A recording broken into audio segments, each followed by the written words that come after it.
믿음의 형제들에게 모내기 바친 논을 바라볼 때마다 그리스도 예수께서 지니셨던 그 마음을 간직하라 하시는 예수 성심 성월의 목소리를 듣는다. 하지만 우리 근심 어린 심중에는 곰팡이가 번지고 있다. 사람이 도대체 왜 이러는가? 사람이 사람에게 이럴 수도 있는가? 하는 개탄이 그칠 날이 없다. 급기야 경계 경보 오발령 사태까지 벌어졌다. 발령하는 이유와 구체적 행동 요령을 알려주지 않은 채 대피하라, 어린이와 노약자가 우선 대피하라, 이게 전부였다. 아닌 밤중에 홍두깨를 얻어맞은 서울 시민들은 일대 혼란에 빠졌다.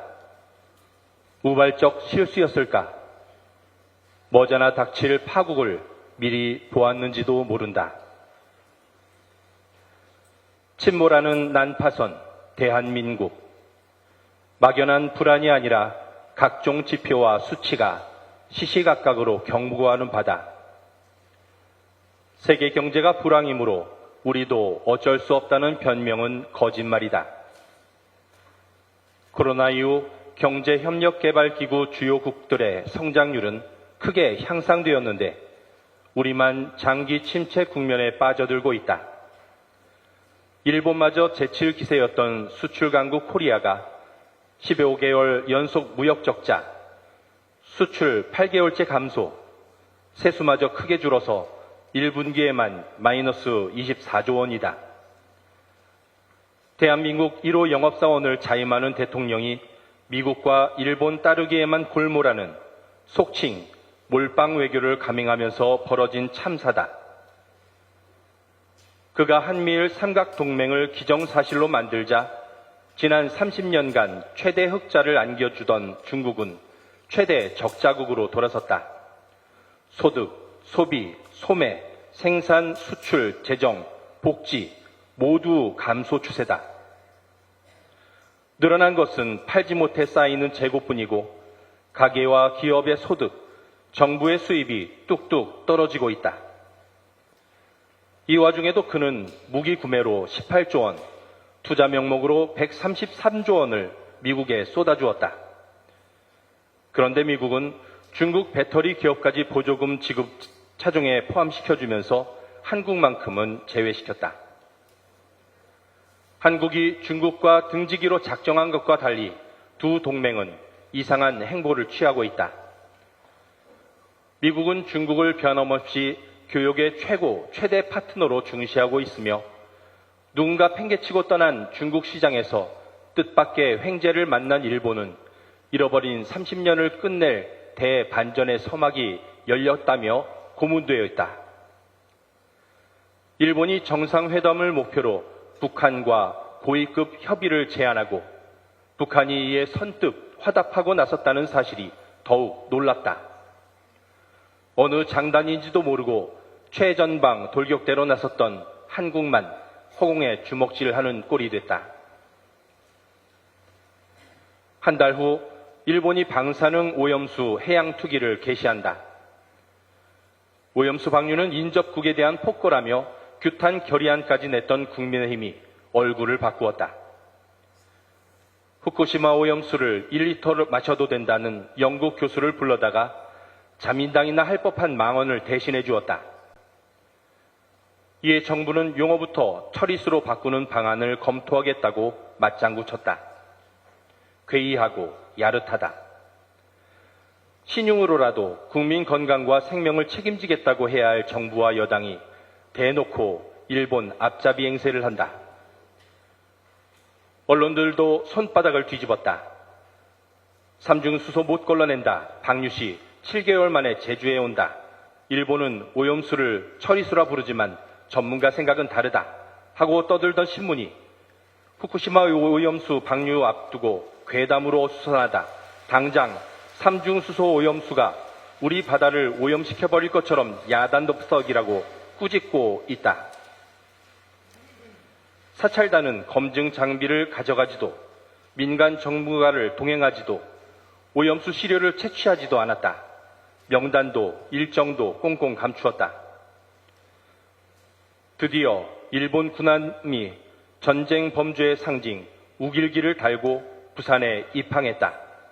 그런데 정부가 나서서 우길기와 다르다, 약간 기울어져 있다 하며 어물어물 덮어버렸다. 일본이 우길기가 맞다, 무슨 문제냐고 되레 따졌다. 보다 못했는지 언론이 중재에 나섰다. 그것은 우길기 똑 닮은, 우길기 판박이 혹은 우길문양이다. 아니, 햇살무늬의 자위함기라고 해야 맞다. 매사가 이 모양이다. 이거 도청 아니고, 그거 오염수 아니고, 저거 전범기 아니라고. 사적 욕망 외에 아무 철학도 능력도 없는 자가 어떻게 그 자리를 갖게 되었을까? 한사코 미국과 일본의 꼭두각시처럼 굴신, 굴종하며 굴욕을 안기는 이유가 무엇일까? 만일 2016년 겨울 촛불혁명으로 박근혜가 물러나지 않았다면 문재인과 윤석열의 집권은 불가능했을 것이다. 이대로는 더 못 산다는 대중의 호소가 문재인 정부를 탄생시켰다면 촛불 대항쟁 이후 감지된 사회적 변화에 기득권 세력이 극도의 불안을 느끼고 급한 불부터 끄고 보자는 식으로 만들어낸 것이 윤석열 정부다. 여기에 한반도 평화체제를 용납하지 않는 미국과 일본의 강력한 동조가 있었음은 새삼 말할 나위 없다. 역사의 고비마다 벌어졌던 싸움이기도 하지만 국가를 사유물로 여기는 그들과 너무나도 고루 잘 사는 대동세상을 바라는 보통 사람들이 지금 일대 격돌을 벌이고 있다. 저들은 나라를 팔아서라도 촛불 이전으로 돌아가고 말겠다는 뜻을 분명히 밝혔다. 그러면 우리는 어쩔 셈인가? 문제의 열매를 따먹던 그날 저녁, 하느님께서 첫 사람들에게 물으셨다. 너희가 어쩌다가 이런 일을 했느냐? 아담은 하와가 하자는 대로 했을 뿐, 하와는 뱀이 하자는 대로 했을 뿐이라고 대답했다. 뱀에게는 묻지 않으셨다. 스스로 생각해서 운명을 정하는 것은 사람의 일이지 배로 땅을 기어다니는 뱀의 소관이 아니기 때문이었다. 어쩌다가 그랬느냐? 이 질문에는 어찌하여 뱀으로 하여금 인간에게 무엇인가를 버리도록 내버려 두었냐는 탄식이 전제되어 있다. 스스로 진로를 결정할 권한을 망각하고 남이 하자는 대로 끌려가는 인생을 하느님은 슬퍼하신다. 성물일도 화요일 끝기도를 바칠 때마다 모골이 송연해진다. 정신을 바짝 차리고 깨어 있으십시오. 여러분의 원수인 악마가 으르렁대는 사자처럼 먹이를 찾아 돌아다닙니다. 굳건한 믿음을 가지고 악마를 대적하십시오. 사람들이 죽어가고 있다. 우리가 다 모를 뿐 오늘도 죽고 매일 죽고 있다. 마을을 습격한 맹수를 제압하는 위험한 일은 이성을 가진 사람들의 몫이고 사람들의 이성을 회복시킬 책임은 누구보다 세상의 빛과 소금으로 살기로 서원한 그리스도인들에게 있다. 대전환이 필요한 때에 대환란이 닥쳤다. 실망하고 비관하며 관망하는 태도로는 위기를 돌파할 수도 복음의 원수를 몰아낼 수도 없다. 깨어 기도하며 사방을 살피자. 우리 곁에 가장 가난한 자, 고통받는 자 가운데 하느님이 계신다. 2023년 6월 5일 1985년 5.3 항쟁을 기억하며 주한 일동성당에서 천주교 정의구현 전국사재단